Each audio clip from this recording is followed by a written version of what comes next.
Hello, welcome to Film Trace. This is a podcast where we trace the life of a film from conception to production all the way to release and reception. It's our season 2 finale. It is the episode number 10. It's kind of crazy. When did we start doing this? This would have been over the summer. We were doing the Wildline podcast, which is a box office podcast, and movies died, or movie theaters died. Right. And we, I think we sort of thought, like, we kept on doing shows and we're like, I don't know what we're going to talk about. And thank God we switched, because we thought, oh, maybe the movie theaters will come back in like a few months, but they're never coming back. Those last few episodes, we were focusing on like VOD numbers, and it was kind of sketch. Yeah, it was a little sketch. There wasn't a lot to talk about then. No. We started to do, decided to start Film Trace and kind of do a reboot and, stay in the film world, but take it from a different perspective. It's been a lot of fun. And, thanks to anybody who's listening out there. I love it. It's fantastic. Follow us on Twitter. We're on every podcast platform you can think of. So just, subscribe, whatever. But for our special season finale of season 2, Chris, it is your choice, picking a film that is older, but now on streaming. What did you pick for the season finale? Well, it was kind of an inspiration. Friend, longtime listener, and guest host on a couple episodes, our good friend Molly, who helped us out with the Trial of Chicago 7 episode, as well as one other one that escapes me at the moment. Earlier this season, she was like, well, you guys got to do a Christmas movie, right? Something holiday themed, since our season finales happen to wrap up right before the big 2-5, and I wasn't really that's what I call it. Is that not what other is that the secular name for Christmas? Are you killing Christmas, Chris? Your name's Chris. It's the war. It's the war on my own name. Yes. And at first I wasn't super into that idea, because I'm like, I feel like so many holiday movies are played out, especially as we get closer and closer. And yet, as I was searching through, I was really curious about what was new on Shudder this month, because I wanted to for sure do something good. And I know that Dan and I are both horror nuts, and we haven't really given Shudder some love on this podcast yet. And it's really a solid streaming service. It's small. It's not as deep as some of the others out there, but they really do a solid job, I think. And new on their platform this month, as well as on Hulu, is the 2010 release Rare Exports: A Christmas Tale, which also marks not only our first holiday film to be covered on the podcast, but our first non-English language film to be covered on the podcast. Yeah, that's true. I want to know how you came about this film, because this is one of those movies where, unless you're kind of in some sort of know, you would never come across this movie. Yep. Absolutely. There's just no way. Like, how did you find this?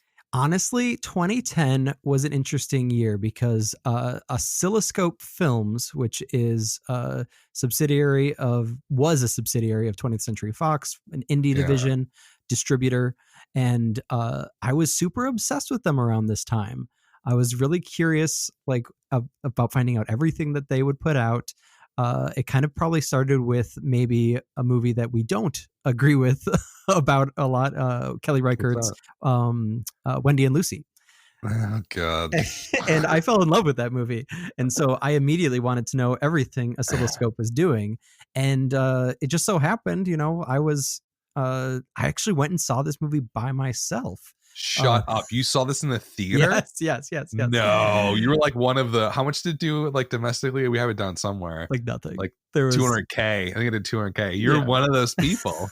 There was like 2 other people in the theater. I saw it on a whim. I used to teach at a school where we would get done at noon on Fridays. And so I went to the Art House Theater here in Minneapolis. And it was kind of a tradition that I had done for a while. And I just wanted to see what was playing. And I was like, there was really nothing there. And I didn't know anything about Rare Exports, but I knew that Oscilloscope was putting it out. And so I had to give it a shot. And I was really, really surprised. It was a really fun movie to see on like a dreary, I think it was a December day. Maybe it was January. I don't know for sure. On like a dreary, like cold day by myself, and just have like a little moment of like, oh yeah, this is a thing that like nobody knows about, and it's really, really cool. Yeah, they're an awesome kind of. Are they a studio or distributor? I don't really know what their story is. They are Do largely, they just distribute, or they yeah, actually produce film? Okay, gotcha. they're largely a distributor that was founded by Adam Yauch of the Beastie Boys, actually. Really? Because Yes. they put out probably two of my favorite films of the last 10 years. The Love Witch they distributed a few Oh years back, and they yeah, also did same year. I think they did Columbus, which are two absolutely. just like smaller films, but like, oh god, they're just like beyond top shelf. I mean, And just like the best. and they put out my favorite movie of 2018, actually, Josephine Decker's Madeline's Madeline. Oh, So nice. they're a small company that is just like batting a thousand, and I really wish that they got more love. But that's kind of the deal with the distributor. It's they, they're looking for stuff that's already out there that needs a little bit of a push, and it's kind of a thankless duty, but I'm glad they're doing it. So, Rare Exports. What the heck is this? It's called, full title, Rare Exports: A Christmas Tale, and it's from Finland. It was a collaborative production between Finland, Norway, France, and Sweden. And this guy that wrote and directed it, Jalmari Helander, kind of came out of nowhere. He had gotten some traction by putting together two short films, also under the Rare Exports title, that are kind of somewhat related. They're almost like precursors. It's like he Yeah. has his own like small Finnish cinematic universe thing going on with I with Rare Exports, which is love it. interesting because this was, probably, a good few years before the MCU really happened. Like, he was thinking big, and I think it paid off well for him. What's it about? Well, he put out these first two short films, which I haven't had the chance to see, but they definitely made There, it. you should check them Oh, out. really? Did you watch them? Yeah, because I was just like Okay. really fascinated because, and we'll get deeper into it with like the production and stuff like that, how this thing was made. But yeah, it was just kind of cool to see where the ideas came from. Very very different tone, I feel Yes. like, That's than what I've heard. the main feature here. And I'm guessing that like he got money from the shorts Mhm. essentially. Like, the shorts were very popular, and that's how he like gathered the resources and the funding to make the feature film, because like the first short came out what, 2003, and the second one came out in 2005. He doesn't make this till 2010. So it's a little bit of there's a time lag there, but I'm sure like getting something like this off the ground takes forever.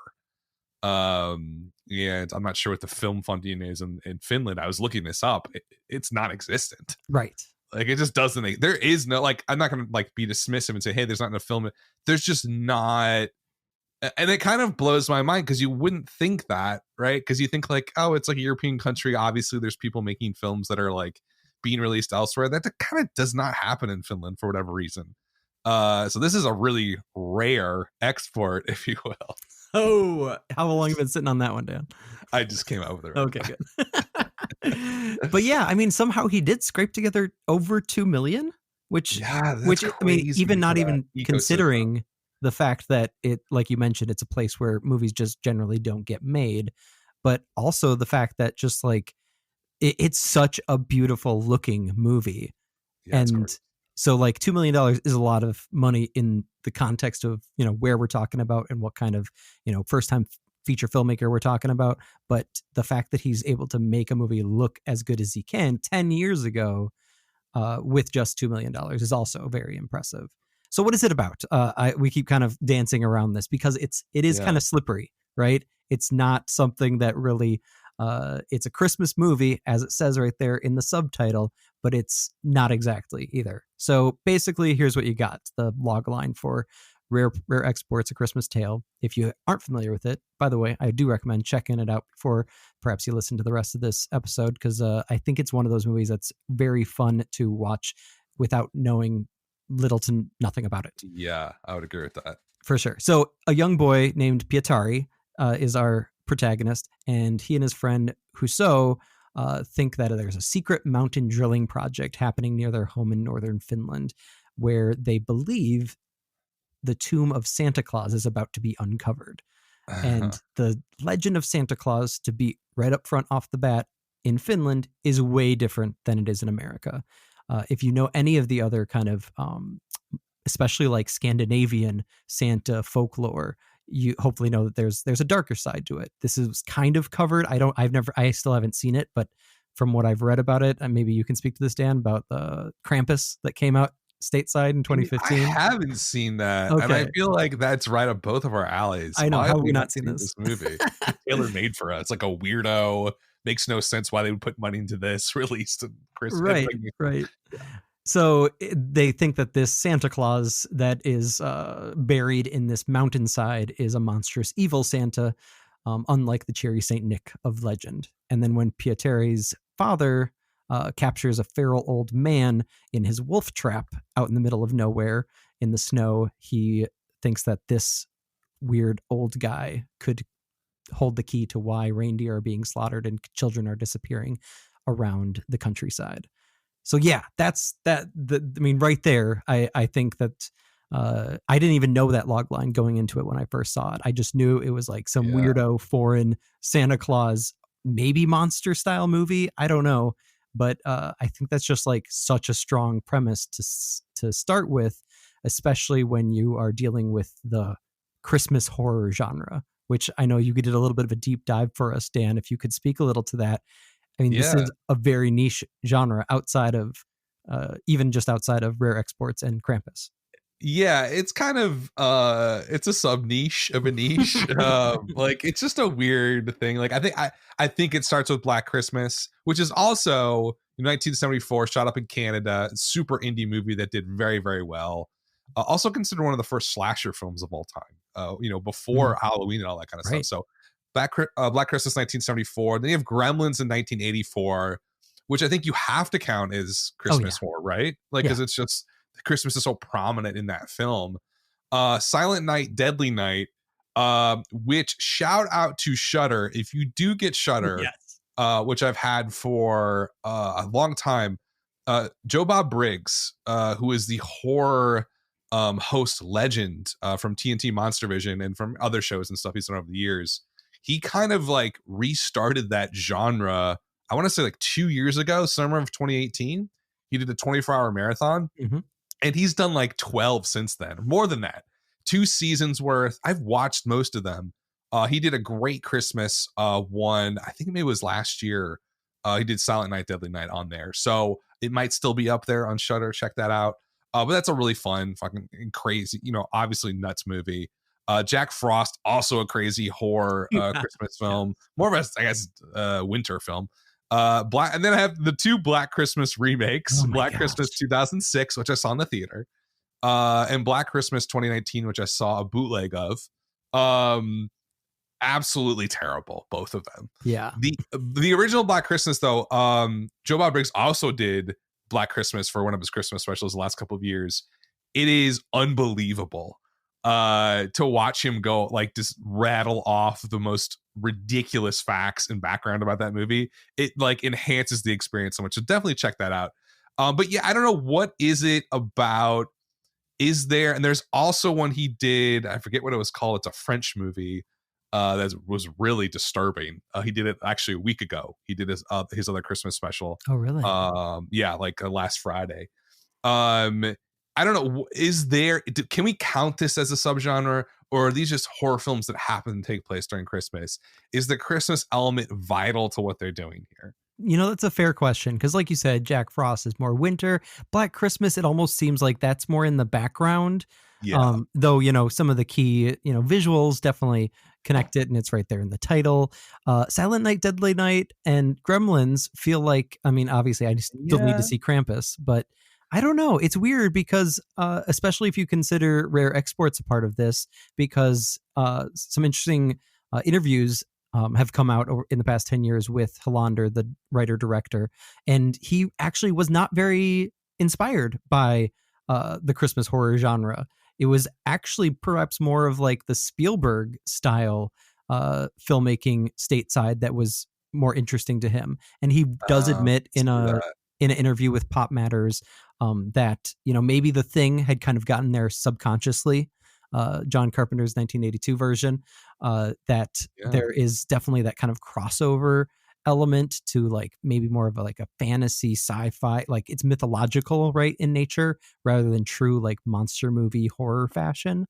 And one vibe that I got from my rewatch of this movie that I did not expect was actually it really felt like a superior version of the movie Super 8 from J.J. Abrams, if you Oh, remember that's that really one. fascinating that you're taking that angle to it, because I did not think about that at all. Yeah, But it has that, yeah, it's action adventure Spielberg. right. And it's got this like pure sense of wonder, which is one of the things that I think makes the movie so special is that he's not really going for like the slasher thing at all, even though that's definitely Oh, an yeah. undercurrent. It's so much more like that's ultimately I think when movies are most magical is when they can find that tone, that vibe that you don't really get in any other movies. Plus it also like has so many other familiar elements, but just like put in a blender in a way in which you've never really, gotten before. And that's great that like we can have it be a part of this sub niche genre of Christmas horror, but also it still stands out from all of those, which is, by the way, I think one of the reasons that Gremlins is so wonderful too. Yeah, no, I think that's a good point. It doesn't, and this came up in a lot of the reviews, and sort of there was some actual wrote a paper, an academic paper about this movie. Oh, really? Yeah, it's pretty fascinating. It's about climate change and stuff like that. Mm, mm. But yeah, I think one of the things that doesn't, if you go into this movie thinking about Christmas, like I think we all have a very, God, they call it the Coca-Cola style Yep. view of Christmas, where it's just like super commercialized, and it's the presents, and there's all these sort of signifiers of Christmas. You don't get a lot of those here. You get some of them. It's a snowy environment. He's a reindeer butcher, like stuff like that. But you don't really get that sort of super commercial aspect of Christmas to it. And I don't know, I kind of found that definitely refreshing. Right. It just didn't feel like, and this is also like where Santa's supposed to come from. Like it just had a different vibe to it. That obviously, if you're American and you're watching this, you're like, yeah, I guess it's about Christmas, but it just feels like a very, I was gonna say it's an obtuse sort of European sort of viewpoint of Christmas and what the holiday is all about. Um, I don't know. One of the things that stood out to me in this movie too, just like to start out talking about, like diving into the content here, no women. Yeah. There's not a single woman in No, this movie. there's even a woman, like the mother is referenced, but still like she basically in the hair with the hair dryer, but like that's it. It's just like not there. Like, what is that all about? That's an interesting question. I that's one thing that didn't register with me back in 2010, but totally registered with me in my rewatch this year.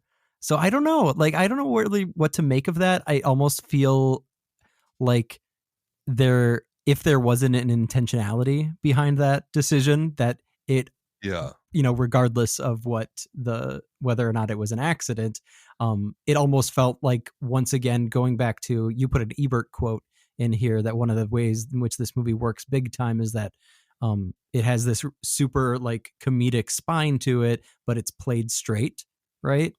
And Yeah. so it almost felt to me like that was part of the comedy of this idea of it just being the men trying to do this Yeah. absolutely ridiculous, Completely absurd. foolish. Yeah, Yeah. exactly. So I No. don't, but maybe I'm giving it too much credit because I am kind of starry eyed about the movie. No, I thought that was really fascinating. It does. There's a bumbling element to the three main older men Yep. who are trying to, like, and that those three guys are kind of continued from the shorts. So the first short, it's Gotcha. three guys essentially hunting a Santa. And then the second short, it's them sort of, the second short's super bizarre. Really. It's like, I mean, the tone is so, especially with the second one, I forget what the title of it. It's like safety instructions, rare export safety instructions. Um, it's very dark, like way darker than the movie. Hmm. They shoot a Santa essentially in the legs, right in front of the kid. Who's the kid in this movie? And it's just like, you're like, wait, what? Oh, It's so, and this is interesting to talk about the conception of this. the shorts are very much what I would expect somebody who works in the commercial space, who's a commercial filmmaker, something that they would do for fun, or to sort of like as like a calling card. Hey, Right. this is our style. This is what we do. It has that element to it. And what I mean by that specifically, the shorts have this richness that is very different than the feature film. Not that the feature film doesn't have its own sort of depth. It does. It has its own sort of style, but the shorts are much more like almost like a car commercial polish to it, but Right. with like a very dark undertone, Hmm. which makes it super ironic, which makes it even more interesting, which is why I think that it got a ton of attention all over the world, and tons of views. It's up on Vimeo and stuff if you guys want to check it out. It's really interesting to look at it that way. And you can see where the sort of spark for the main idea here comes from. Santa being not who we think he is, like not the commercialized Santa at all, not the Coca-Cola Santa, this sort of almost pagan Right. type, Mhm. I don't know, I don't even know what you, like a demon or something, like some sort of like creature that lives in the snow-covered woods. You know what I mean? Like it's a very different viewpoint than you would be expecting going into this. But I think that adds so much to this sort of it's essentially a fantasy story almost on some level. So we call it horror, but there's a very strong sort of fantasy pagan thing going on here, which I don't know, that's the starting point, right? Then it becomes kind of a kind of fun horror action movie after that. But it's quite dark. I mean, how did you, when you first saw this and when you're approaching it now, how do you view that sort of dark undertone being presented with sort of the Christmas holiday, which is often considered or thought of as this very warm, familial time to be with people and show kindness and all that sort of stuff, give gifts. Yeah. You How do know, you how do you see that? well, I mean, one thing that really stuck out to me this time is what made it work. And he touches on this in an interview he did with Bloody Disgusting. Was I think the key to like marrying those two juxtaposed tones is the protagonist of the kid of Pitari, right? That Yeah. he is kind of our anchor. He's maybe not even protagonist because I feel like some equal weight is given to his father, and it's Yeah. not necessarily, it's not like a character study by any means. There's definitely, they're more sketches. They're more like classic adventure film protagonists in that sense. But the fact that he's there as that anchor works in like the same kind of way that like the Henry Thomas character works in E.T. or the kid characters work in Signs, to reference two movies that Hollander admitted that he was heavily influenced by when writing this feature.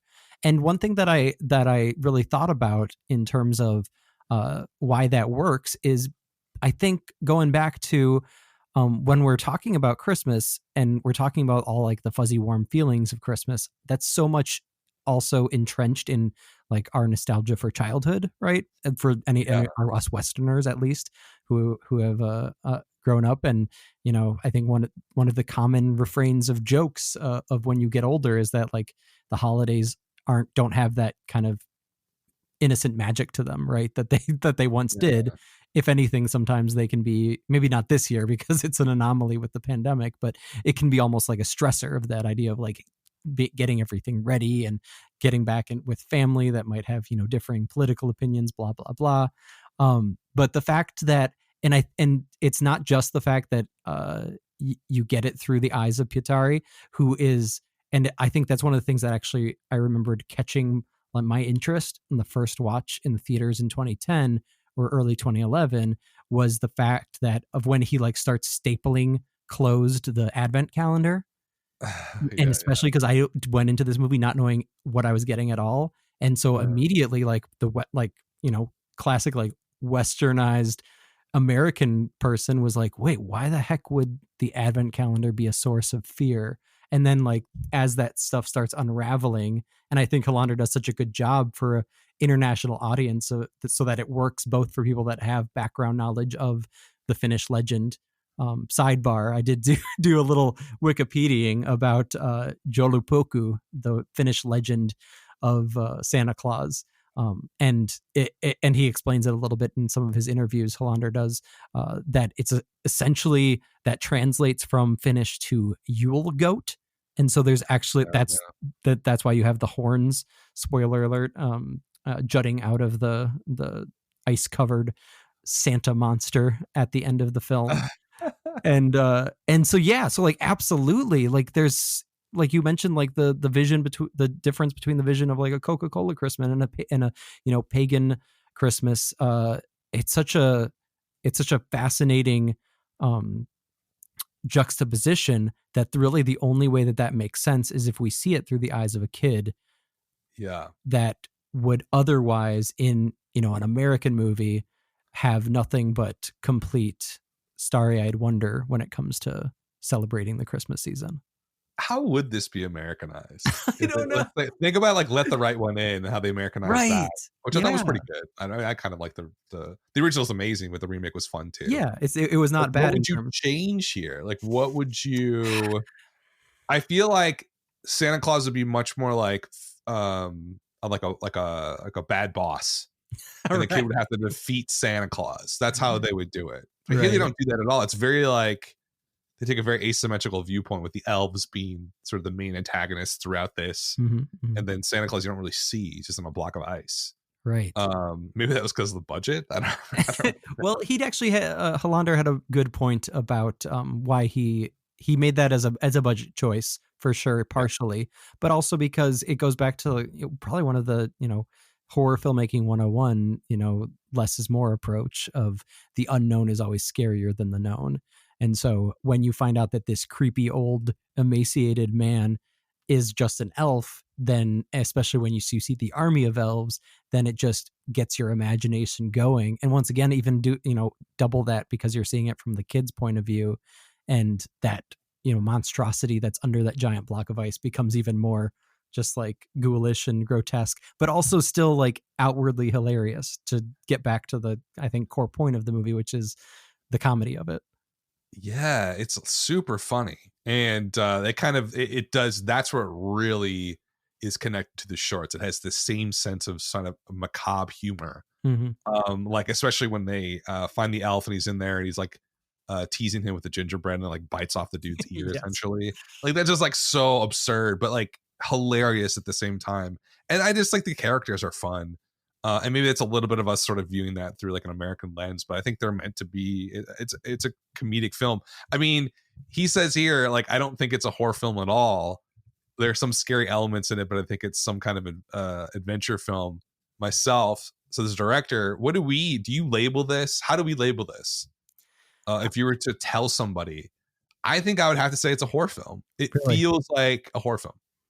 And I would have totally agreed with you 2 days ago, but when I rewatched it last night, and then reading these interviews with Hollander, I got way more of an adventure vibe this time. Mhm. But I think that's also what makes it so unique and special, is that I also was just talking in my film studies class today to my students, because I just had them watch Silence of the Lambs, and they were immediately arguing about, is it horror, is it thriller, is it a crime drama?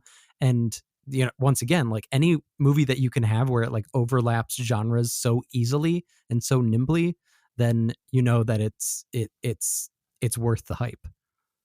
Yeah, no, totally. I mean, I think it definitely meshes or mashes. I don't know. It's a genre stew. It's a genre Yep. gumbo. But yeah, that's kind of what adds to the sort of the engagement and appeal to it, because it does. I mean, one of the things I'll say about this, just thinking about like how this thing was shot and edited and all of that, this thing is tight. Mm-hmm, It is mm-hmm. a tight film. It does not drag.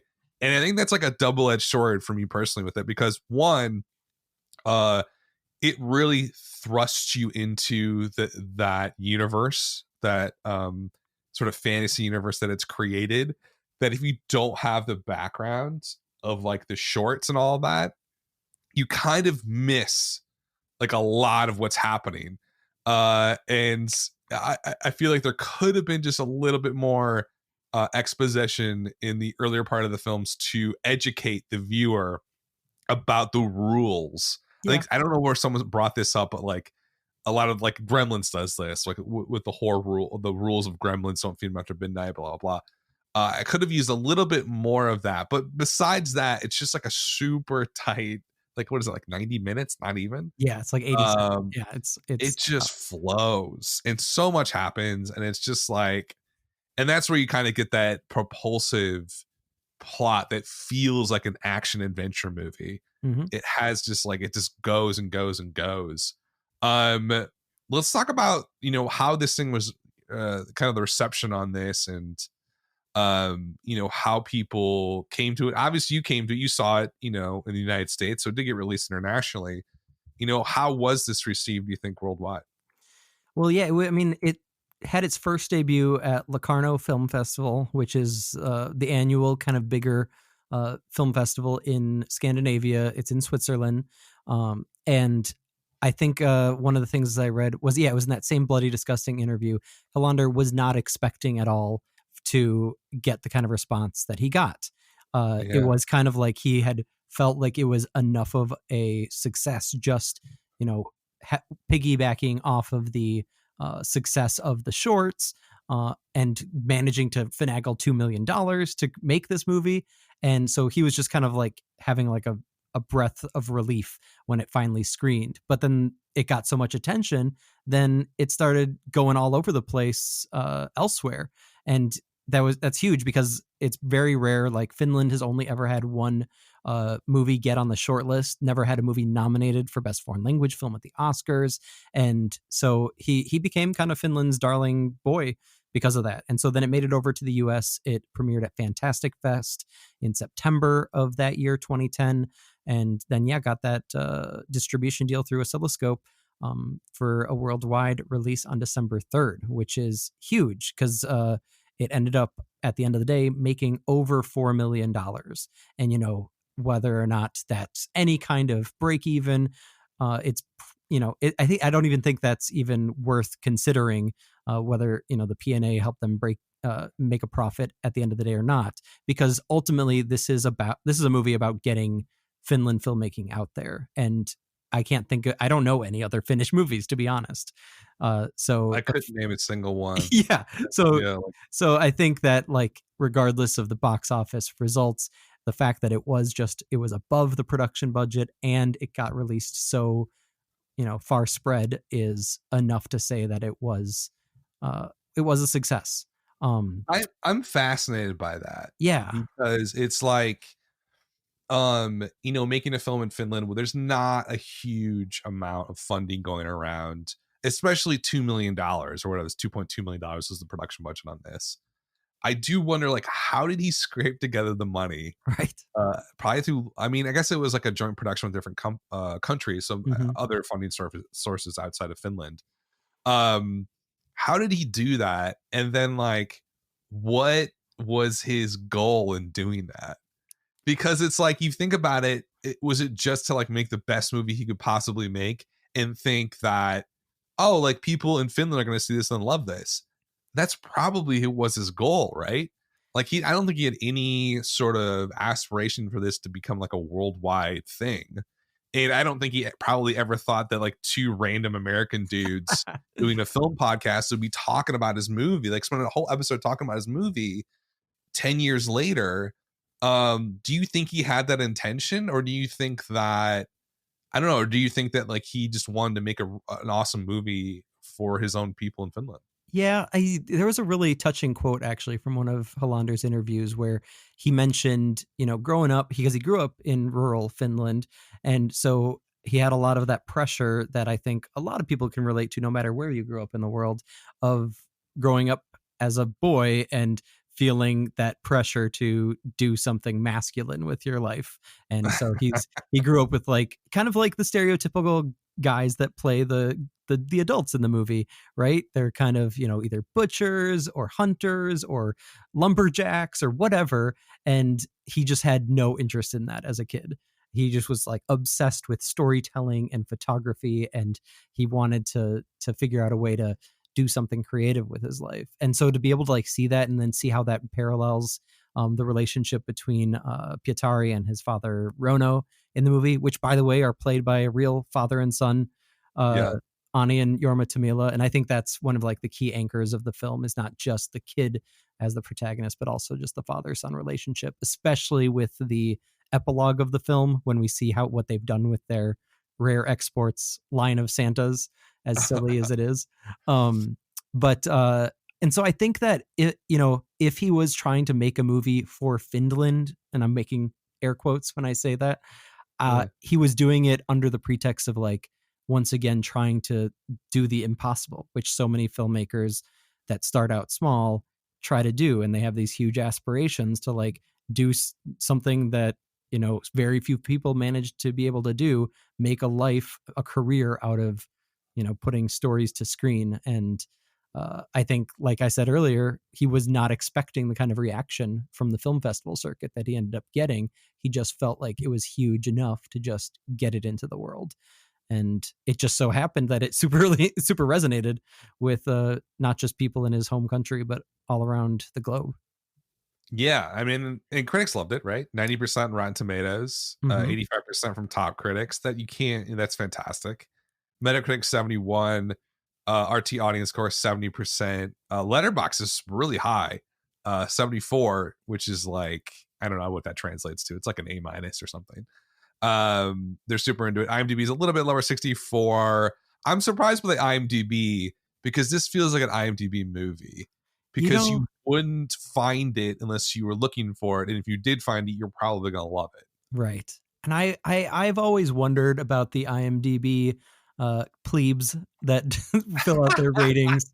How do you really feel about that? I feel like they are. I mean, you look. I haven't looked at the IMDb top 200 in forever, but God, it's disgusting. I believe it. It's so gross. It's like Dark Knight and but like Inception. There seems to be a heavy prejudice against foreign language movies. Yeah. I would have to read whatever. And I think going back to your comment about like how tight the movie is and maybe the lack of exposition, and that maybe ties into what we were just talking about of Hollander, not necessarily thinking that this would be an international movie, because the Yule goat probably has a whole bunch more significance for the people seeing it in Finland. But honestly, that was one of the things. That's one of the things that like grabbed my attention, where there was like those gaps of information left in there. That's true. Yeah, that made you kind of search for it. Yeah, it's kind of mysterious. Yeah, I'm sure there's some cultural shorthands that we're missing when we're watching this movie. For sure. I mean, we kind of talked about financials, but we'll quickly, like, it made most of this money in Finland. So 3 million out of its 4 million was made in Finland. Obviously, it was a huge movie that year. Would have been what, 2010 there in Finland. It made what, 200K here in the United States, which is pretty good. Chris was whatever 1/200th of that or something. Yeah. What about critics here? Any sort of critics you want to point out or kind of quote here that you felt really captured what this movie is all about? Sure. Yeah. I mean, I think your Ebert quote mentioned earlier is pretty encompassing of what I think the critics that love this movie got in. I did want to give a shout out to Jeanette Katsoulis from the New York Times, who pointed out the fact that it does the exact thing that you'd want a movie that can appeal to both, maybe not younger kids, but older kids as well as adults. She wrote, kids will love the diminutive motherless hero and a plot that's completely bonkers. Adults will enjoy the exuberantly pagan images and deadpan humor. Like it's a kitchen sink movie where there's nothing really to dislike about it other than maybe some of the missing pieces of exposition. And also just like, if you don't like the tone, you're not, it's a no-brainer. And that kind of ties into the negative review from Tom Rousseau of the Boston Globe. He wrote, Ani Tamila and young castmate Ilmari Järvenpää as his naughty list friend aren't directed very subtly, but there's a similarly uncomfortable lonesomeness to Pietari's world. The tone turns broad, though, following a jarringly clever twist that launches the final act. And that's just like a good example of like, even the negative reviews can't help but mention the positives that are undeniable in the movie. I will say that like if I was to nitpick and find a piece of criticism is like this is a green cast. Like I think that I think that's clear from the get-go. Like this is Finland, like Dan mentioned, Finland doesn't have really an industry of reliables, And No, so, but I that's also, I think you could also argue it's part of the charm there that, I think it's 100% a part of the yeah, charm. Like they're kind of bumbling around in the movie. And like, well, that's kind of what their characters are all about. exactly. It's they don't have a plan. They're just sort of like going with the flow and the sort of the life that they have. I don't know. I thought that part of it was fantastic. I mean, the criticisms I see here, like I get it. The biggest thing you could say, I don't think this is really an objective viewpoint, but it's sort of like, in terms of recommending this film to people, like I wouldn't recommend this to a lot of people. Sure. I wouldn't recommend it to my parents. They just don't have it's like a sensibility thing. Hmm. And you just have to be into that sort of macabre, kind of just devilish sense of humor about Christmas. And if you have that vibe going and like can accept that, and like you liked Black Christmas or something like that, you would love this movie. Like you would absolutely love it. Because it is such a unique and fascinating film that, like, on the one hand, like you said, like really does pay homage to like Spielberg and those sort of 80s action films. Um, but it is a style and voice of its own. Like it really is. And you rarely see films like that nowadays. Now, this is essentially an indie film that got famous and kind of did well worldwide. So that's why it has that uniqueness to it.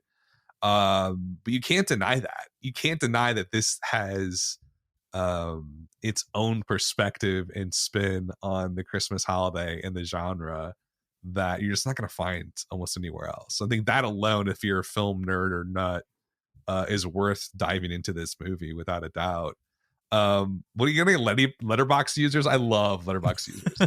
Yeah, unfortunately, not a ton of real good joke reviews for this one, but that means that people genuinely like it. Like you mentioned, that's a pretty high score for a random Finnish movie. But I mean, I would absolutely 100% recommend this film, and I'm glad that I was able to come across it. And thanks, shout out to Molly for the suggestion for digging for a holiday movie that would work for the Film Trace style. What do you think is going to happen with next season of Film Trace, Dan?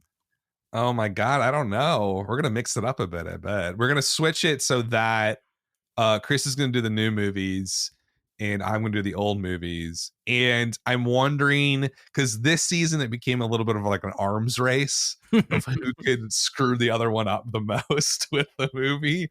I don't know who won that. Who won that? Oh That man, sort of, because we had to give it up because it was so bad by the time I got to the middle of the season. Because I almost picked. You picked something ridiculous. Was it High Fidelity? and then V for Or Vendetta. That was a bad V one. for Vendetta. V for Vendetta was the one where I almost lost it, and I almost picked Hillbilly Elegy for my new movie. But then we just would be in misery, Right. right? And I think that like I picked a movie that I loved last week for the new movie, and I think you picked a movie you loved, and that's a good way to sort of end the season. But I'm sure we will find ourselves mired in some terrible film in season 3 coming up in January. But we, appreciate everybody listening. We will be back. We'll probably do another season of 10 episodes. It's been a lot of fun. Definitely, follow us on Twitter. We got like 600 followers almost, which is great. That's good. We don't really do a lot of promoting. We're not great marketers, either of us, I don't think. It's not really our strong suit. But no, we're trying to grow it as much as we can. But we appreciate you guys listening. Any closing thoughts, Chris, on season 2 of Film Trace? Unfortunately, Chris did have some closing thoughts, but I screwed up the recording, so you get to have me say goodbye here. In any event, thanks for listening, guys. This has been season 2 of Film Trace. We'll be back in January with season 3 of Film Trace.